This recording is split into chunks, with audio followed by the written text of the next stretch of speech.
Taşkentke barıp kabul alıp kelgen çeçimlerdi 2 günden beri elge түшүндүрүп келе жатабыз. Себеби кече мына Баткенде болдук, Кадамжай районунда. Андан кийин кече Өзгөн районунда болдук, Ош облусунда Өзгөн районунун Кара Суу жана Сузак районунун жашоочуларын чогултуп, аларга түшүндүрмөлөрдү бердик. Эми бүгүн мына сиздерге келип отурабыз Ала Бука жана Аксы райондорунун жашоочуларына түшүндүрмөлөрдү ачык айкын берейли деп. Эмне үчүн? Эмне үчүн дегенде, урматтуу туугандар, биздин кабыл алган чечимдер булардын бардыгы чегаралар боюнча болуп атат. Элдин жери, мамлекеттин жери үчүн болуп атат. Ошондуктан ушул чечимдер, кабыл алган чечимдерди ачык айкын элге жеткирейли деп атабыз. Эч кандай жашыруун же болбосо бир топтун сүйлөшүүлөр эмес. Бул ушул мамлекетке кабыл алган чечимдер жеткизейли, эл журт ушун түшүнсүн, билсин деген максатта ушул сиздин алдыңыздарга келип отурабыз. Урматтуу жашоочулар, анан дагы экинчи бир маселе бар ушул жерде. Муну дагы башында айтып коеюн, чтобы сиздерге түшүнүктүү болсун. Мына кээ бир адамдар билип билбейли ар нерсени айтып атышат да. Биз кабыл алган чечимдерди бурмалашып, түрдүү жака бурушуп, калп эле мына жерди сатып жиберди, сууну сатып жиберди деп. Эми мен деле билесиздер, саясатта көп жылдан бери жүрөмүн. Мен дагы оппоненттерим көп, жакшы жаман көргөн адамдар көп. Саясатчылардын арасында дагы ушундай топтор бар. Тим эле колдорунан бир чыбык сындырып койгон эмес. Чыксаң огородуна бир тала тургузуп койбойт. А бирок диванда жатып алып, мына телефонду көтөрүп алып, азыр ар бирде телефон бар. Көрүнгөн нерсени жазып, көрүнгөн нерсени айтып, элдин башын удурткандар көбөйдү. Көбөйүп кетти. Ошондуктан ушуларга ишенбесиңер үчүн мен өзүм келип мына түшүндүрүп жүрөмүн. Өзү мен чечимди кабыл алып, протоколду кол койгондон кийин эле айтсам болмок. Жергиликтүү бийлик органдары, губернатор, аким жана башкалар барып түшүндүргүлө элге. Алган чечимдерди эл уксун, билсин деп. Бирок ушуну өзүм оозум менен айтып коеюн деп мындай бир элди аралап жүрөмүн. Бирок элди аралаганыма өзүм дагы мындай бир канаттанып атам. Себеби барган жерде, түшүндүргөн жерде элдин баардыгы ыраазы болуп, эч ким бир каршылык айтып аткан жери жок. Ошондо рахмат элибизге, журтубузга. Жанагы чагымчылдарга, анан кийин ушул эптеп эле жаман көрсөтүп сүйлөйм деп аракет кылгандарга алдырбаңыздар. Жана аларга көңүл бурбаңыздар. Араңарда болсо ошолорду тыйып койгула. Себеби кече мен өзгөнө отуруп айттым эле, бир адам, бир бала да эми. Şu суунун башын сатып бирди, компроватты сатып бирди, суунун башын ташыйып сатып бирди деп эле ушу күндө жазат да, бир күндө бир 5-6 жолу жазат. Же чарчабайт экен кысталак бир жол, 2 жолу жазып токтоп калбайт. Анан кийин балдарга тапшырма бердим, ачык эле сөз. Мен билесиңер, мен ким нени жазса, тапшырма берсем билип алам. Ким каерден жазып атат, эмне деп жазып атат, аты, жөнү, бала чакасы, тууган уругунан бери билип алам керек болсочу. Так, ошол адамды билгилечи деп тапшырма берсем, ал адам өзү о нарында жашайт экен, нарындык экен. Так. 2016 жылы Кыргызстандан чыгып кеткен экен. Россиянын гражданы болуп алыптыр. Ошондон бери кайтып келбейт экен биз жака. Ошол адам эми өзү менин баламдан да кичинекей бир жаш бала экен. Жатып алып ар нерсени жазат да. Мына көрдүңөрбү? Демек, ошондой адамдардын баягы сөзүн алынбасын, ошолорго жетилбесин деп силерге келип түшүндүргөн келдим туугандарым. Эми урматтуу эл журт, бая башында айткандай, биздин кабыл алган чечимдерибиз бардыгы ачык айкын. 3 күн Ташкентте болуп келдик. 3 күн Ташкентте болуп, ошол Ташкенттеги биздин Өзбек республикасынын ушу мага окшогон делимитация, демаркация өкмөттүк делегациясын жетектеген жетекчиси бул премьер-министр Арипов болду, Абдуллажан Нигматович. Анын жанында 20-30 ошо кол алдында иштегендер болду. Делегация мүчөлөрү. Менин жанымда дагы 20-30 кол алдында иштеген балдар барды. Кимдер барды? Жерди билген адистер, ар бир райондун госрегистрлери, республикалык деңгээлдеги госрегистрлер ушулардын баардыгын алып барып чогуу чаран карап чечтик. Так. Чечкенде кандай болуп чечилди? Эми границаны чечүү өтө оор маселе экенин баарыңыздар билесиздер. Айтпаса да түшүнүктүү. Даже өзүңдүн коңшуң менен туалет куруп атканда бир 2 метр коңшуңга кирип кетсең, канча ызы чуу болот? Анда болду, макул, бул 2 метрди сен алдың, анда мына огороддон бул башына мага 2 метр бересиз деген дагы сөздөр болот, туурабы? Огороддо эле. А бул эки мамлекеттин ортосу миңдеген гектар жерлер, 100 гектарлаган, 100 километрлеген границалар ар түрдүү жерлерден өтөт. Бири сугат жер, бири кайракы жер, бири тоо жери, таш жери, жайыт жери дегендей, суу жери. Ошондуктан бул өтө оор маселе. Оор маселе. Мен кече эмеде дагы айттым эле, өзгөндө дагы силерге дагы айтып коеюн. Бул маселенин кандай оор экендигин ушул аркылуу билсеңиздер болот. Бир акылман айткан экен. Границаны эки мамлекеттин ортосунда чек-араны талкуулоо бул согушту талкуулогонго барабар деп. Мына көрдүңүздөрбү, канчалык ушунчалык оор маселе. Ошондуктан бул маселени чечиш үчүн 3 күн талкуулап, 2 күн талкуулап, экинчи күнү түнкү саат 2:30 биз мындай бир негизинен келишимге келдик. Эртеси күнү саат 9-га кол коёйлу деп балдарга тапшырма берип дем алдык. Эртеси күнү саат 9-га келсек, дагы башка маселелер чыгып калды. Анан дагы кол кое албай, түштөн кийин гана саат 4-тө кол койдук протоколго. Анан саат 6-да учуп кеттик. Так. Мына ошо протокол мына менин колумда. Мына. Ошо протоколду мен силерге ала келдим. Протоколда эмнелер жазылганын силерге ачык айкын окуп берейин. Бул сиздердин Алабука, Чаткал, Алабука, Аксы райондоруна тийиштүү. Эгерде ушул эле жерди оку десеңиздер, ошол эле жерди окуп берем. Башка десеңер, башка жагында окуп берем. Бирок бири-бирине кийлигишип кете берет. Алабука боюнча, урматтуу туугандар, Алабука району боюнча биз мына билесиздер, Орто Токой деген биздин суу сактагычыбыз бар. Орто Токой суу сактагычында эми мен мындай округлять этип айтам, мындай не деп коет баягы, тегерек деп айтам. Так. 800 гектардын тегерегинде ушу суу сактагыч ээлеп турат экен. Так. Анан ошонун 200 гектарга жакынын, 190 канча гектарын бизге мурда берген экен булар. 600 гектарда бизге жер калган экен, берилбей калган экен. Так. Бирок суу сактагыч азыр биздин суу сактагыч, биздин жерибиз, бардыгы биздики. Ошол суу сактагычтын үстүнө топтолгон суулар гана Өзбекстан коңшу өлкөбүз пайдаланат. Так. Бирок жер биздики болгону менен анын үстүндө суу турат дагы. Ошол жерди биз пайдаланбай келебиз да. Ошол жерди пайдаланбай келебиз. Биз айтып атабыз, мына силер макул, жер биздики. Бирок үстүндөгү суу деле биздики. Бирок сууну силер пайдаланып, ошол жерге биз пайдасын көрбөй атабыз. Так? Деги шартты койдук. Алар болсо бизге шарттарды койду. Бир нече биздин айылдарыбыздын жерлери, жайыттары жана башкалары Өзбекстанга документальный болуп туруп мурдагы жетекчилердин алдында өтүп кеткен экен. Муну ачык айтыш керек. Мен азыр бир-эки документтерди окуп да берем силергечи. Так. Могул жерде Гавасай боюнча жана башка айылдар боюнча көптөгөн айылдарыбыз, даже айылдарыбыз өтүп кеткен экен. Айылдардын өздөрү эле эмес, жерлери менен кошулуп өтүп кеткен экен. Эми биз ошолорду айтып атабыз. Макул деп атабыз. Анда мен ушундай шартты ачык эле айттым. Кечекиде дагы айттым, Ташкентке барганда. Андан мурда Бишкекте жолукканда дагы айттым. Эгерде макул биз элибизди көчүрүп чыгып кетейли. Ошол айылдардан чыгып кетейли. Бирок анда биз сууну кой беребиз. Ошол суунун үстүнө алып келип элди жайгаштырабыз. Так. Ошол жерге отургузабыз, элдерге ошол жерлерди бөлүп беребиз. Себеби башка жака көчүрүп чыкканга мүмкүнчүлүгүбүз жок деген шартты койдук. Так. Анан булар ойлонойлу деп ошо Бишкекте кетишти эле. Кече бизге айтып калышты. Анда биз ошол жериңерди компенсация кылып берели, макул. Водохранилищеден суунун үстүнү биз компенсация кылып берели.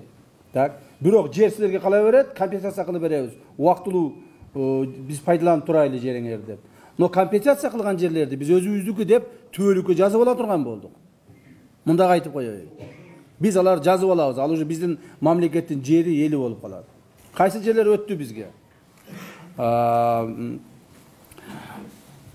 Көксерек, кара курган деп коюшат экен булар. Көксерек айылы участок Көксерек 105 гектар жер өттү. Ошол жерде мен мына Алабука районунун гос регистри каякта отурат? Бар ушул жерде. Сиз мына ушул жигитти тургузуп сурадым. Канча гектар сага керек деп. Biz burada 150 hektar деп жазып алган экенбиз. Туурабы? Бул жигит айтты 105 деди. Карасо анда 105. Так, 105 ми 105 алайлы. 105 гектар бизге өттү. Андан кийин Баястан. Булар участок Баястан, Кандиен булак деп коюшат экен. Так. Ал жерден 212 гектар жер. 212 гектар жер болду. Андан сырткары Акташ, Савай, бул Карасу районунан 100 гектар жер. Уңгартоо 35 гектар жер. То есть Уңгартоо полностью бизге өттү. Уңгартоо участогу. Андан кийин Карабелес деген участок бул уже тиги границага өтүп, тигилердин границасында турган участок да. Аны биз переописать ете турган болдук. То есть ал жака өткөн жерди кайра ала турган болдук да. Кайра ала турган болдук. 25 гектар жер. Мына. Бул мына ушул участоктор. Алабука жана Аксы райондорунун. Андан сырткары Гавасай. Гавасай боюнча урматтуу туугандар. Биз Гавасайды кантип кайтарып алууга аракет кылып атабыз. Муну айтып коеюн силерге. Гавасайды кайтарып алуунун бирден бир жолун бири, себеби Гавасайды ушуга чейин биз өзүбүз өткүзүп берип койгон экенбиз. Документи бериңчи, мен окуп коеюн. Ачык эле айтайын муну силергечи. Себеби дегенде буларды укмайынча силер сулук болуп ар түрдүү ушактар кете берет. 1956-жылы 26 ноябрда Алабука деп турат, колхоз 1 мая пастбище боюнча ушул жерде мына мен болгон эле жерин окуп берейин. 19200 Гавасай деген участок өткүзүп берилсин деп чечим чыгыптыр. Мына өзүңөрдүн ушу чечимиңер. Силердин чыгарып берген чечимиңер менен, элдин, журттун чыгарып берген чечими менен.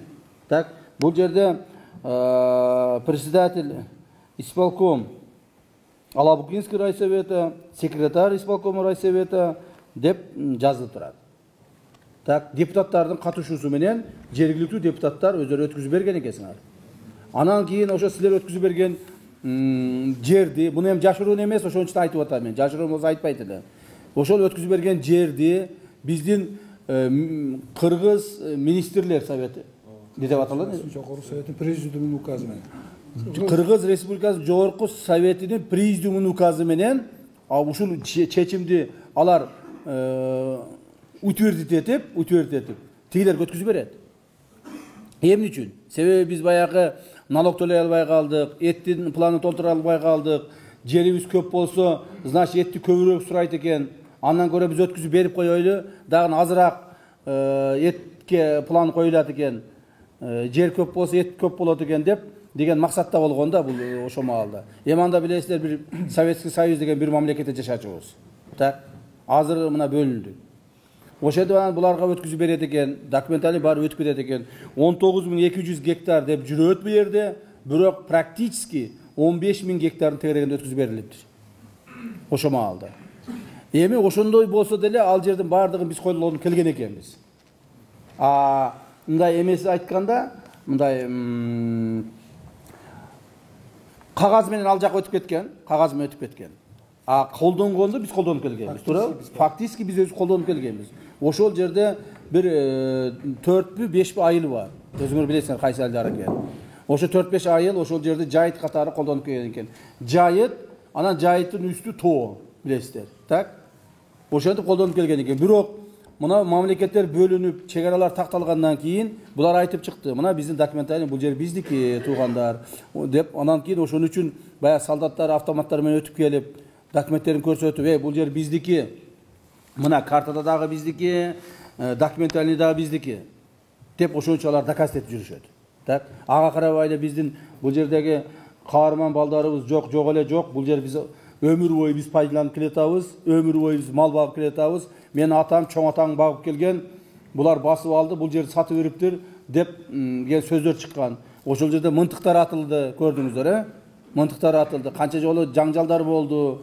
Ушинтип баягы эки такта ушинтип келеткан да. Биз ал жерде анан алдык дагы бул талаштуу жер деп коюп койдук. Бул талаштуу жер.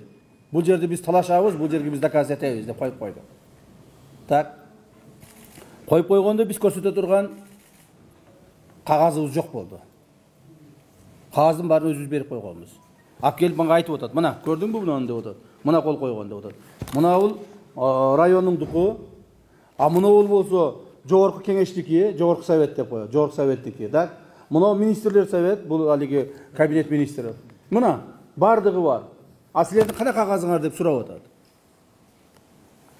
Анан ошондо биз бир аз такалып калып атабыз да. Ошондой болсо дагы бул жер биздики деп талашып тартышып отуруп, урматтуу туугандар, талашып тартышып отуруп, эми ачыгын айтыш элек өзбек туугандарга дагы рахмат. Алар деле бизге мындай бир агрессивный болойлу, басып алайлы, тартып алайлы деген ой жок. Такташайлы деген маселе менен көрсөтүп атышат документтерин. Так. Анан ошентип отуруп биз айттык, биздин мына бул эмеге Курпсай дейм, компровод гесини курганда бизге компровод гесинен левобережный канал деп коет. Левобережный канал менен алып барып Баткен облусунда Бүргөндүү массивинде 8000 гектар биздин эле жерге, 8000 гектар жерге суу чыгарып бермек болгон экен да булар. Өзүбүздүн жерге суу чыгарып бермек болгон экен. Бирок ошону аткарбай коюштур ошо убагында. Так. Анан биз айттык, көрдүңөр, бизге 8000 гектар жерге суу чыгарып бериш керек, чыгарбай койдуңар. Так. Аткарбай койдуңар. Ушуну аткарасыңар эми. Десек алар айтат, хорошо дейт, давайте каналды биз куруп берейли, азыр чыгарып берейли дейт. Биз айтабыз, жок, уже канал бизге кереги жок. Ошо маалда керек эле, мындан 50-60 жыл мурда керек эле. Эми каналдын бизге кереги жок. Себеби азыр уже границалар башкача болуп кетти, инфраструктуралар башкача болуп кетти, үйлөр салынып кетти, жолдор салынып кетти. Уже ал жака барыш өтө кыйын болуп калды. Андан көрө бизге ошо 8000 гектарды восстановить этип берес, то есть бизге кайтарып бересиңер деп атабыз. Десек булар айтып атат, өзүңөр да ойлосоңор, биз силерден 8000 гектар алган жокпуз да. Биз жөн эле суу чыгарып беришибиз керек эле ошол жерге. Так. Ошон үчүн биз анча бере албайбыз, макул берели, бирок азыраак берели деп 5000 гектар бизге сунуш кылышты. Компенсация кылып 5000 гектар берели деп.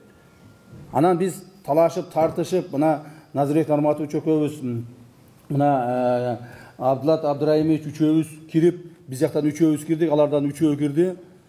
Талашып 3-4 саат талашып тартышып отуруп, алар айтты 5000.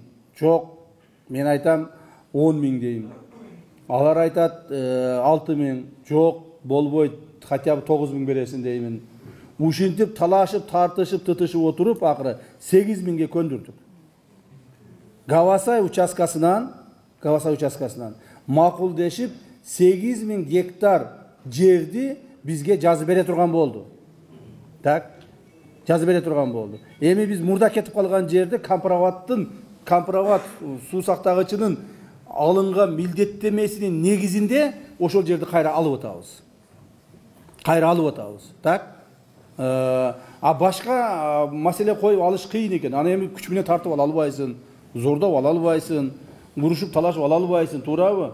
Документтер турат, юридика деген нерселер бар, башкалар деген нерселер бар.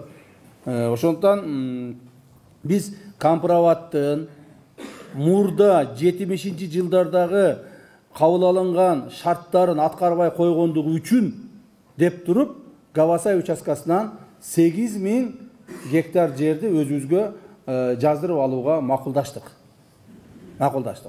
Мына Гавасайдан келгендер барбы ушул жерде, жокпу? Барсыңар, баарын көрүп билип турасыңар, айткандарым угуп атасыздар, Мына ушундай болду. Эми булар айтты, макул деди, ошо 8000 гектар жерди деди, тоодан алсаңар деди. Мына тоодан алсаңар, всё, мына тоону беребиз деген. Мен айттым, жок, андай болбойт. Себеби ал жерде эл жашайт. Элге не керек? Элге жайыт керек. Элге мал багыш керек. Ошо тоон этектеген баягы жайыттарды, тоон этектеген мал кыштоолорду, ошолорду биз алышыбыз керек. Деп ушул шарттарды койдук. Эми бул шарттарды баягы демаркациялоо маалында жергиликтүү бийлик органдары, аким, мына губернатор, мына госрегистр, мына өкмөттүн представители ушулар келип, чогулуп келип туруп, аны ошол жерлерди силерге тартып берет. Тартып берет. Так? Азырынча ошо бүгүн колдонгондой колдонуп тура бересиңер. Бул нерсени биз тез аранын ичинде бүтүргөнгө аракет кылабыз. Бизге тапшырма берилген 3 айда деп, 3 айга үлгүрүп калсак өтө сонун болот эле деп биз ойлоп атабыз. Себеби дегенде территория өтө чоң, иштеш өтө көп. Мына бүгүн биз түшүндүрүп бүттүк. Азыр мен Кудай кааласа Бишкекке кайтамын. Бишкекке кайтам. Түнү менен Бишкекке барам. Эртең менен дагы чогултуп алып, булар чогултуп алып тапшырманы беремин. Иш башталат. Болду, иш башталат. Биз ойлоп атабыз. Ишти ушу Гавасайдан баштайбыз, эң чекеден баштайбыз. Ушул жакта биринчи тартып кетебиз дагы барып аягына чейин тияка чыгарабыз деп атабыз. Так? Биринчи ачык эле айтып атабыз. Эми муну мен Гавасайлык урматтуу туугандар, алабакалык туугандар угуп коюңуздар, биз ачык эле айтып атабыз. Гавасайды бизге жакшынакай кылып, биз айткандай кылып жазып бермейинчеңер, биз тиякты жазып бербейбиз деп атабыз. Так?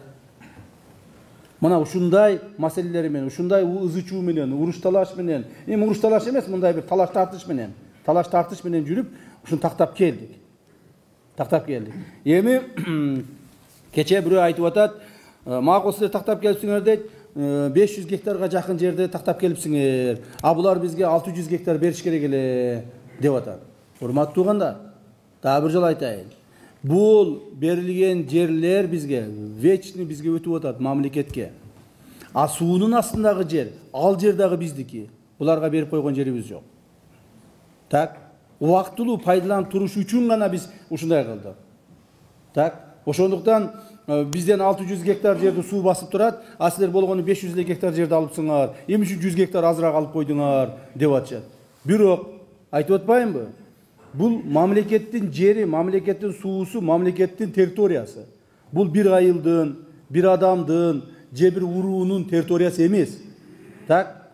Зато биз муну мени жанагы компроматты жазып атканда ашыкча 700 гектар жер алдык.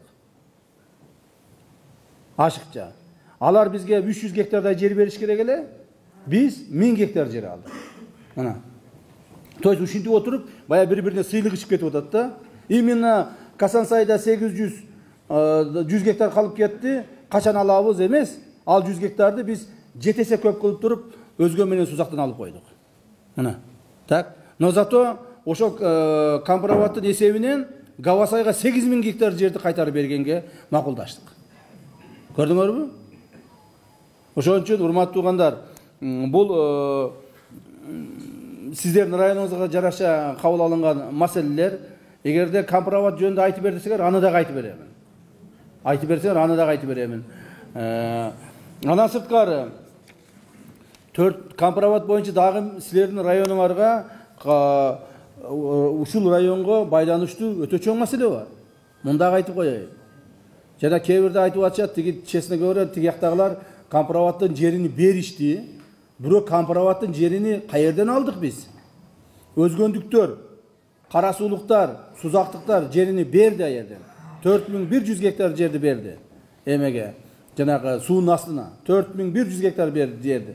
Бирок 4100'ді биз каерден алдык? Мына, Көктала, Кадамжай районунан алдык 758 гектарды. Гүлпион, Кадамжай районунан алдык 255 гектарды. Пактачы, Араван районунан алдык 148 гектарды. Так. Нанай, Аксы районунан 571 гектар алдык. Так. Үчкоргон, Нокен районунан 1088 гектар алдык. Чуст, Алабоко районунан 1307 гектар алдык. Эң көп алган ушул Алабоко району болду. Эменин эсебинен, компроматтын эсебинен. Так. Компроматка мурда толук толгондо 5700 жерди толтурган экен булар.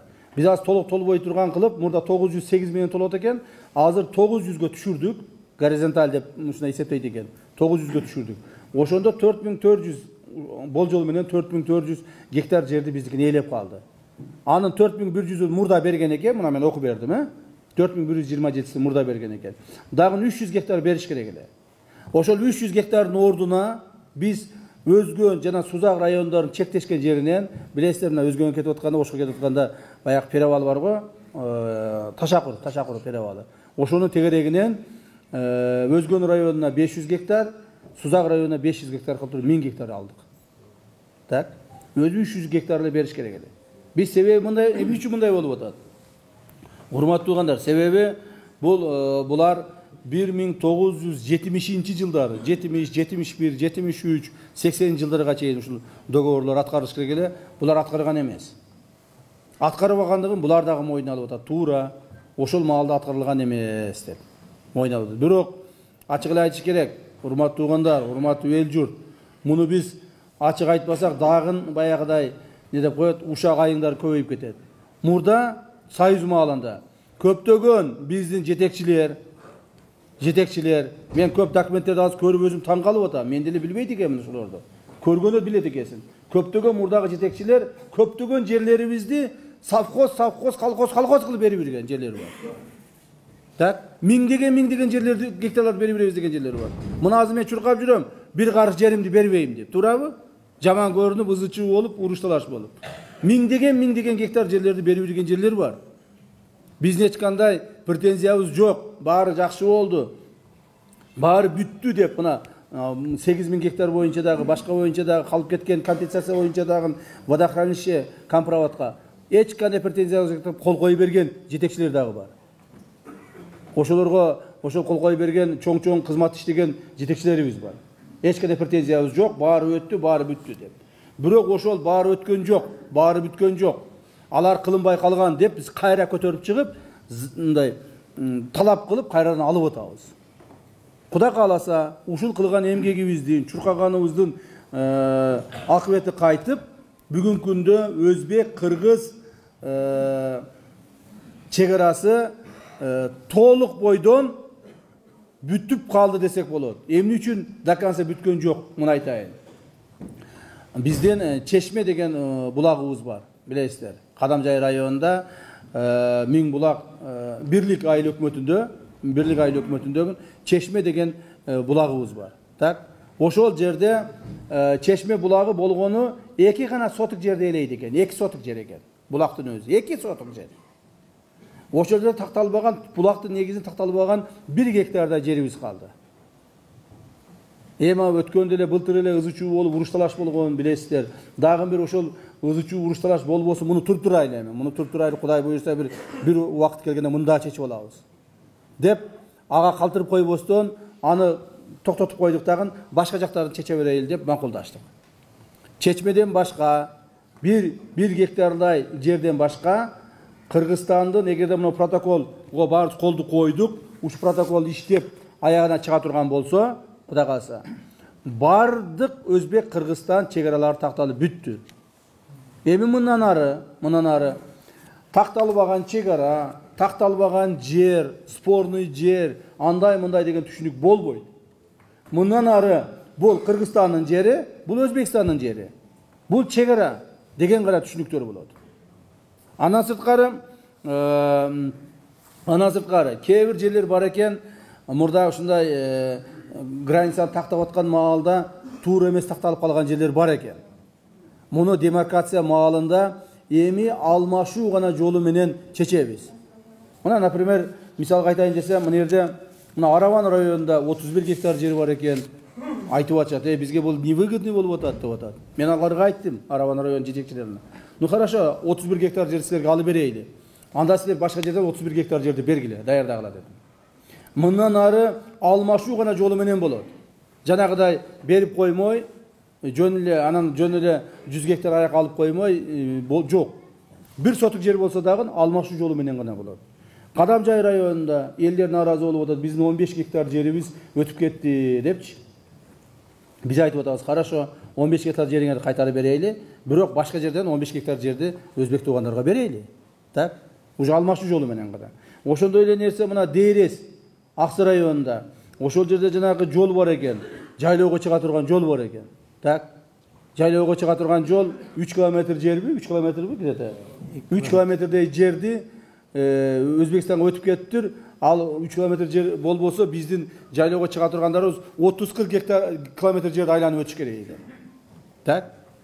Ошо 3 километр жерге, билбейм, 10 гектар кете, 15 гектар кете, аны булар өздөрү эсептеп чыгышат. Биз ошол жерди жолду безге бергиле деп атабыз. Эл кыйналбасын. Так? Ошол жерден эл түз жайлоого чыгып кетсин. Бирок мына бул жактан силерге 10 гектарды кошуп берейли деп атабыз. Мына. Ушинтип мындан ары эгерде чек ара өзгөрө турган болсо, алмашуу, макулдашуу жолу менен гана өзгөрөт. Элдин жана мамлекеттин каалоосу менен. Урматтуу эл журт, урматтуу туугандар, бир жол дагы айтып коеюн. Жер, суу бардыгы мамлекеттики. Мамлекеттики. Демек, мамлекет Алабукадан берген жерин Сузактан алышы мүмкүн. Өзгөндөн берген жерини мына Аксыдан алышы мүмкүн. Же болбосо өзгөндөн мына айтып атпаймынбы, 4000ден ашык жерди, 4000 гектардан ашык жерди берди. Бирок Аксы, Алабука, Кадамжай райондорунан ошол жерлерди алдык. Анан мен Алабукалыкмын, Алабуканын жерини менден башка эч ким албаш керек. Мен деген Аксылыкмын, Аксынын жерин менден башка эч ким албаш керек деген туура эмес болот. Мамлекетке керек болсо үйлөрдү жылдырат. Мамлекетке керек болсо жолдорду жылдырат. Мамлекетке керек болсо коңшу мамлекеттер менен сүйлөшүп туруп чек аралар да ачылып кетиши мүмкүн. Чек аралар да ачылып кетиши мүмкүн. Бирок такташып, жанагыдай акылдашып, макулдашкандан кийин гана. Мурдагыдай биз эми башка мамлекет болуп калдык. Мурда союз малында ушундай экен, мурда жетекчилер деле көп күнөөлөгөн болбойт. Эми ал маалда бир мамлекет элек баягы бир райондон бир районго берип койгондой кылып эле бере берет экен эле да. Эми азыр андай болбойт. Өзүнчө мамлекетпиз, эгемендүү мамлекетпиз. Жерибиздин бир карыш жерин бирөөгө бербейбиз. Жана бизге бирөөнүн жеринин кереги дагы жок. Бизге башка мамлекеттин жерин алабыз, жерибизди көбөйтүп алабыз деген максатыбыз жок анда. Өзүбүздүн жерибизди жакшынакай кылып тактап, дурустап алсак, ошол болот. Мына негизинен ушуларды силерге өзүм оозум менен айтып, жеткизип коеюн деп келдим. Рахмат баарыңызга. Убагында şu basınçaktan işlep ketкен. Мен билгенден ошо Сарыкол, Айныракол, Шакжыйган, Кошкарата деген жер, азыркы басынчак кели, баардык иштеген мен жакшы бала элем. Бүт жагып кетти, мезгили келди эле биздин элдин ырыскызына, Кыргыз Республикасынын ырыскызына ошол жерде алтыныбыз калган экен. Кудайга шүгүр биздин мамлекетке пайда этип атат. Биздин Көкташ айыл өкмөтү республикага байып көтөрүп катарына кошулуп атат. Элибиз жумуш менен камсыз болуп атат. Ылайым ушундай келүүбүз көп болду. Күндөрдүн биринде ошол Сарыкол менен Айныракол дагы ачылып калышы мүмкүн. Ошол жерде биздин балдардын келечекте урпактарын рызкысы жаткан болушу мүмкүн. Ошол үчүн анан жанагы суубузду айта турган болсок, эми чоң сайдын суу дебей, ак баран суудай суубуз кетип атат. Түздөн түз. Будан биздин кыргыз эли 10% гана пайдаланса. Калган түз Өзбекстанга өтөт. Биздин өзбек туугандар пайдаланып атат. Биз ого каршы эмеспиз. Пайдалансын. Алар дагы көчөтүн эксин, эгини сугарып, кырманы көтөрүп ала берсин. Анан кийин мүмкүн болушунча сиз өзүңүз бир барып биздин Көкташты көргөнүбүздө өзүбүз бир жыйынтыкка келетиребиз.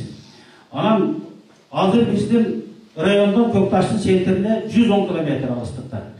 Биз барып көсөрүктөрдү барып перрондон ашып, дагы кайра эңкейип ошо Кобасайга түшөбүз. Кайра эңкейип ошо өйгө өрлөп Көкташка чыгып барабыз да. Ошол жерге барганда, биринчи барганда биздин Кыргызстан позу бар. Жогорагында бир 300 метр жерде Өзбекстан позу бар. Ошол өрт ордундагы мына Мамасалы Акбатовдун чоң салымы бар. Жолубузду оңдотпостон башка кылып ошол жерде бир жоңкерибиз атылып каза болду. 12-жылы бир канча жылдан бери оңолуп өтүрчү ал оңолду. Дагы кайрадан бузулду. Ошол мен жылы эсиме чыгып калды, эми караганда унутчак болот экенсиң. 18-17-жылы ушундай болгондо. Анан азыр дагы ошол калыпка келе турган болду. Мүмкүн болушунча ошол жолдор оңолуп жараткан бизден жогоруда турган Өзбекстан позу алыныш керек. Биздин эле температура турат. Биздин солдаттар ылдыйда, алар жогоруда. Бул биринчи. Анан биздин Булак башы деген айылга түшүп барабыз, бер жактан барганда, ошол жерден бери карай кабаттаганда мына Өзбекстан эле Көксерек айыл өкмөтүнө келе турган жол бар да. Bunu bizning bir Adilbek degan hökümetimiz bo'lgan vaqtda qanchalik kelesme chiqib qoldi, 10-chi, 11-chi yillar ekan kichik yo'l boshlab sürüp to'xtagan.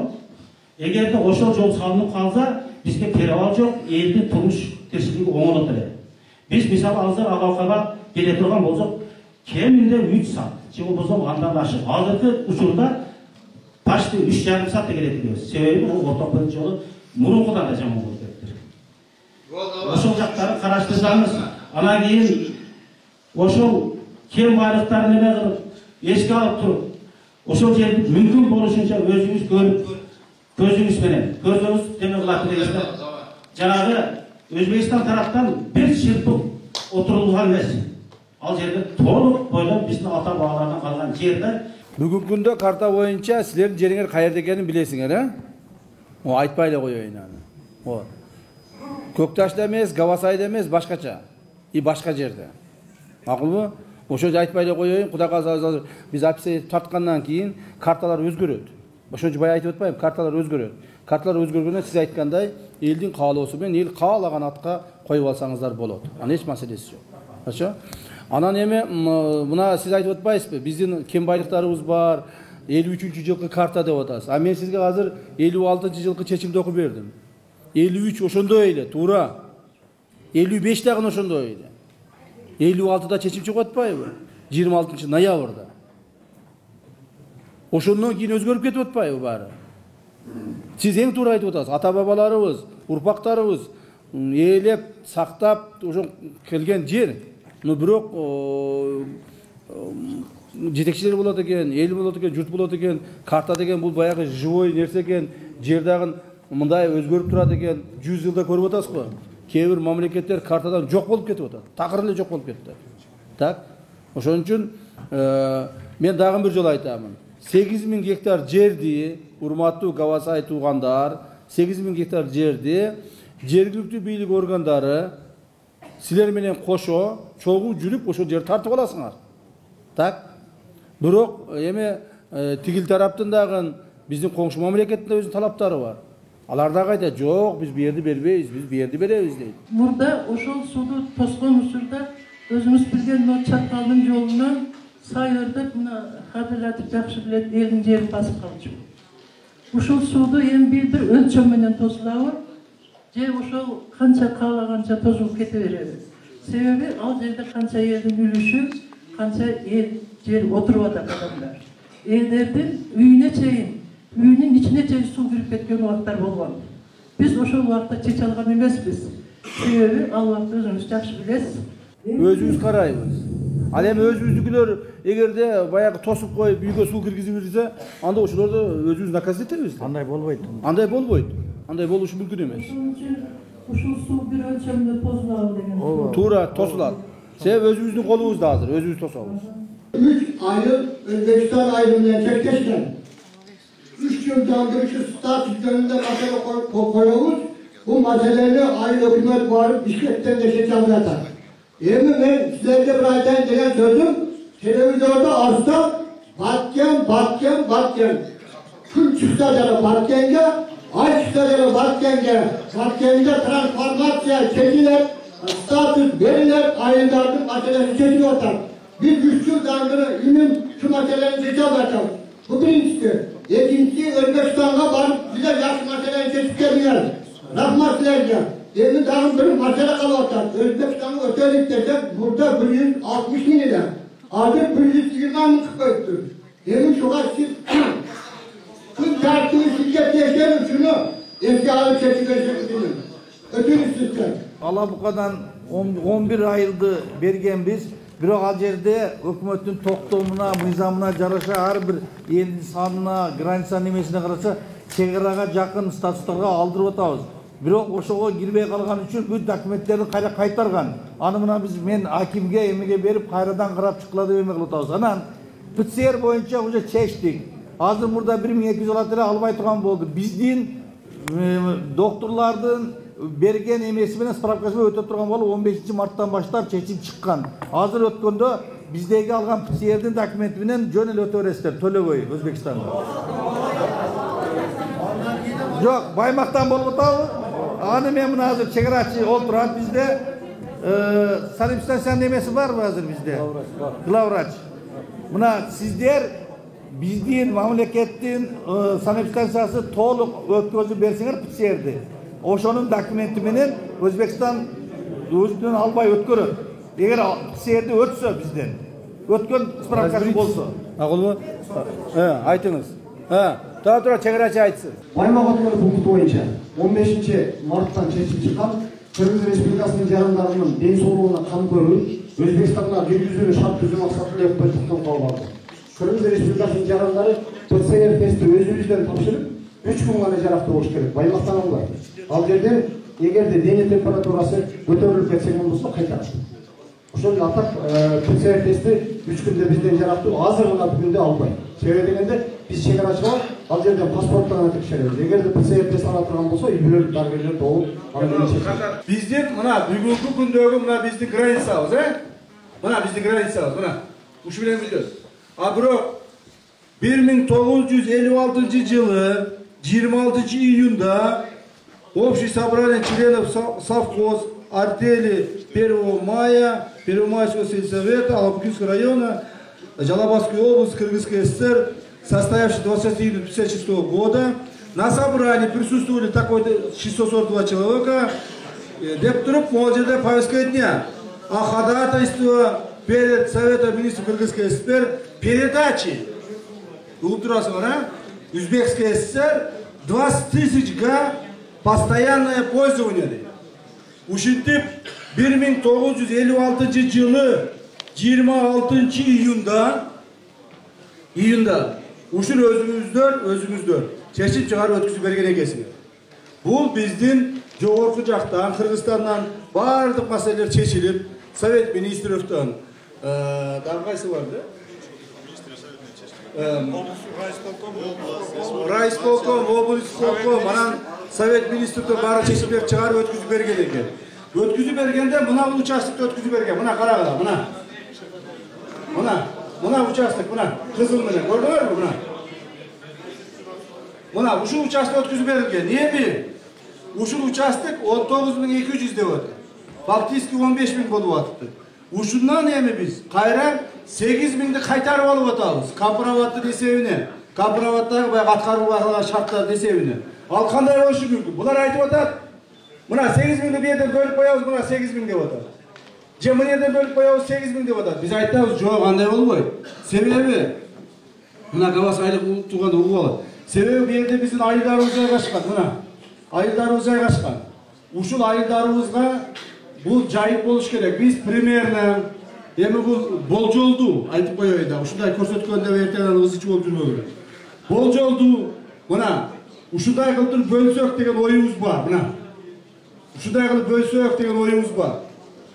Же мындай кылып бөлөбүз, муну көрөбүз эми. Бөлсөк ушул мына бул жерде жашаган айылдарга бул жайыттар болсун, жайыттар болжур, мал жайганга, караганга, мынаяктары толор экен деп ушуну бөлсөк, элге bir şart түзүлсө деп Ташкентте турганда ушул нерсени айтты. Так, мына ошондо айтканыбызда Назарбек Нарматович, Абдулат Абдыраимович ушул жерде болосуз, кайда болосуз? Аксылык мына ушул жерде болот экен, мына. Баарын билет экен. Ушулар келип бөлүп берет. Эгерде туура эмес бөлсө, же болбосо силерге көңүлүңөргө жакпаса, ушуларга даттанасыңар. Анан мен муну контролдоп карап турам. Макулбу? Ушундай кыласыңар. Анан баягы аксакал айткандай, мунунун бардыгын 19.200'dü. Ачык эле айтып коем, муну биз кайтарып ала алган жокпуз, күчүбүз жеткен жок ага. Ага көрсөтө турган документибиз ham жок болчу. Так? Мына, ошон үчүн ушу 8.000ге кайтканына ыраазы болойлу биринчиден. Себеби экинчиден туугандар, бул дагы компроваттын эсебинен имейди виду, компроваттын эсебинен кайтып келип атат. Мына ошо Нанай, Өзбекстандан Нанай, Кыргызстандан Кербен өткөн посту бар. Илгери иштеп келген, азыр жабылып калган. Ушул пост ачып берсеңиздер, себеби ушул биздин чегарада Өзбекстан Наманган областынын чегарасында биз менен чегарада 200 миңден ашык этникалык кыргыздар жашайт. Мындан сырткары эгерде ушул пост ачылса, биздин райондун бюджетине дагы бир кереше түшүп турган булак ачылат. Ушундай эми дагы бир нерсени айтып кетишке туура келип айтып кетишим керек. Урматтуу Камчыбек Кыдыршаевич, биздин районда азыр ушул сизге ушу татыктуу адам катары, мамлекеттик наамга татыктуу адам катары сизге ушу Кыргыз Республиканын эл баатыры деген наам беребиз деп эл кол чогултуп атат. Анан мен ойлойм, Алауканын эл дагы, башка элдер дагы мен колдойт деп ишенемин. Барыңар чакырып кетем туугандар. Анан кийин дагы бир сөз. Ушул биздин ардагерлер кеңеши иштериңизге ыраазылык билдирип коелу деп атайын кат жөнөтүштү. Аксыранарды кеңеши ыраазылык кат Кыргыз Республикасынын мамлекеттик улуттук коопсуздук комитетинин төрагасы Ташиев Камчыбек Кыдыршаевичке, Аксы райондук ардагерлер кеңеши сизге Кыргыз Республикасынын чек ара маселелерин чечүүдө жана коррупция менен кылмыштык дүйнөнүн авторитеттери менен күрөшүүдөгү алылыктуу иштериңиз үчүн ыраазычылык билдирет. Айрыкча Уңгар тоонун кайтарып бергениңиз үчүн стратегиялык тоон. Рахмат.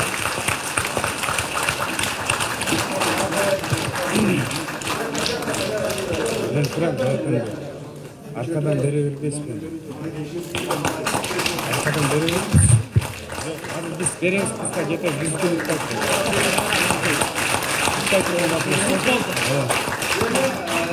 Cenab-ı Kuşlarımız boyunca, birinci, Cenab-ı Çeleran açı boyunca, Kumpaça boyunca. Yani Cevdet organların üstüne şükürü, Karab, ildi muhtarcılığı olsa, Acar'dan bir baş ediyor.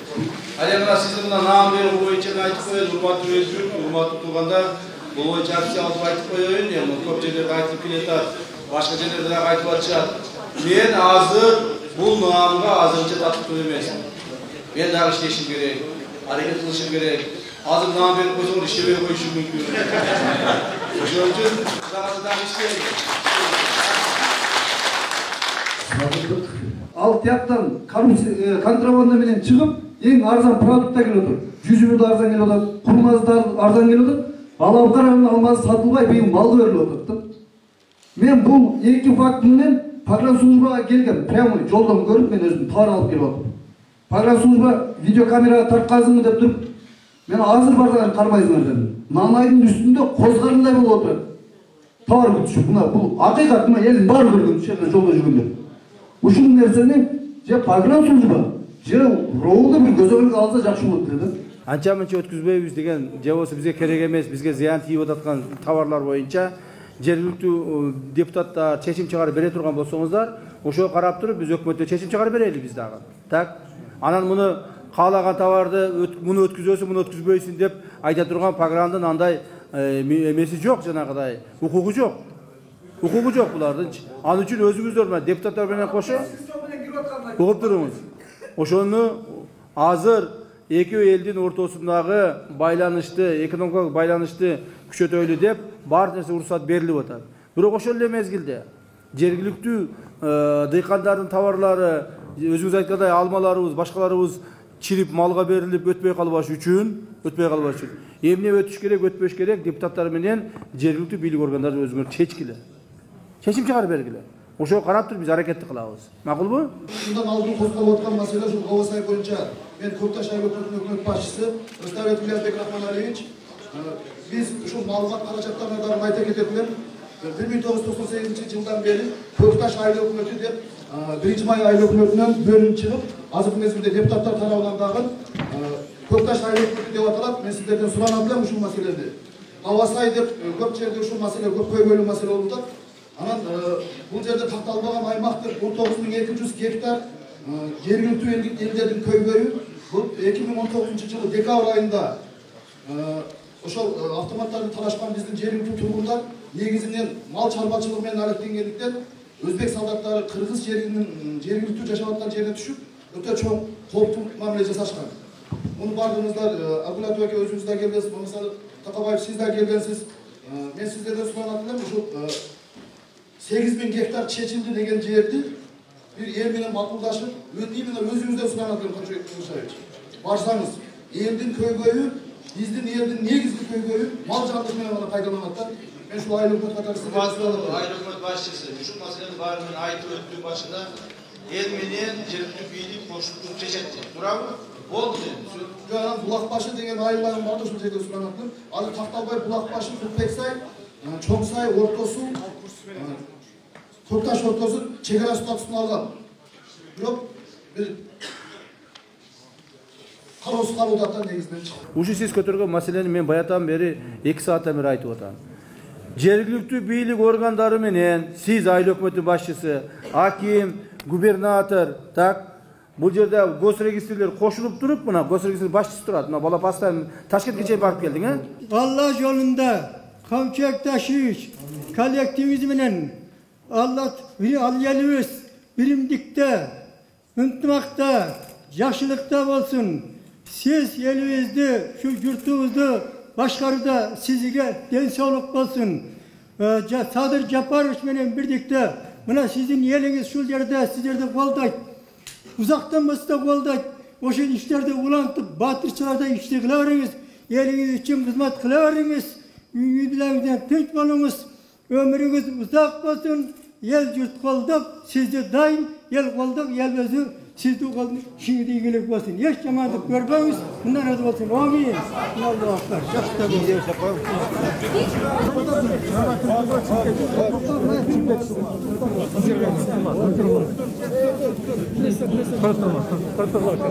Anam.